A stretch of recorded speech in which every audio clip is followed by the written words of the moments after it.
Then the ultimate question was, are our children our greatest asset in the world, inherited and being forced into guerrilla-style, socially ill-ridden, crime-ridden, where their needs are not physically and emotionally met, while people from other countries understand even that though they are deemed the poorer country, they have a better opportunity at continuing a line of loved ones more than the U.S. I then looked at the prison system and noticed that for several reasons, for several decades, even a half century maybe, that our failure to raise our children is evident.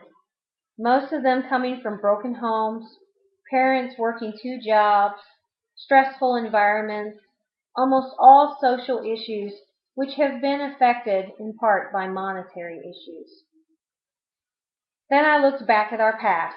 After World War II, there was prosperity, and many got the so-called piece of the pie. People had large families, mothers stayed at home, there was a social awareness growing, and children were being taught morals, respect, kindness, compassion, among other greater values. Parents were being taught to love and care properly for them.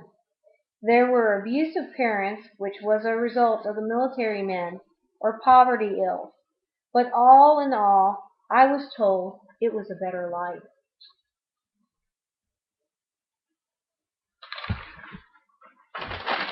Many people who had jobs at restaurants could make a decent living from it. There was always one parent, or almost always one parent, at home to take care of the children and to keep the house. The schools taught more than just the basics. So then I ask you, 40 years in the future, with all our advances scientifically, socially, and psychologically, why have we degraded this way? Do we have to return back to those ideals? With a little tweaking, maybe. Should we repeal almost every law that we have made since the 1940s? Should we start self-sustaining communities and ignore the news media? Should we care and meet the needs, not one, of our community before we meet the needs of others? The answer to all these questions should probably be yes. I don't think all of you understand the ramifications of your actions. For every action there is an equal and opposite reaction. It exists in every form. If you don't properly take care of your children, giving them the discipline, moral grounding, and love they require, they do not become good adults. Stress also plays a major role on not just children, but everyone.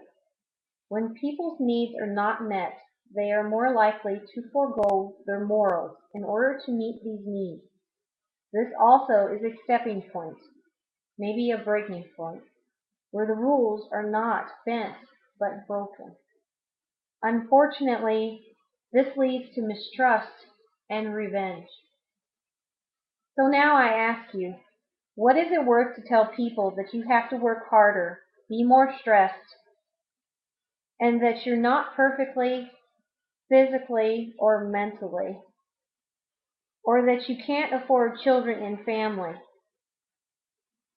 You are walking down a very dark road, and people are trying to satisfy their desires, stress, and fear wherever they can. This is a very dangerous road, and in my circle of people, we have lost. But these negative emotions are actually the true sin. We must restore what has been lost. We can have a more perfect world that has morality, compassion, and forgiveness at our foundation. We can have families that have a decent way of life and who have happy, healthy individuals.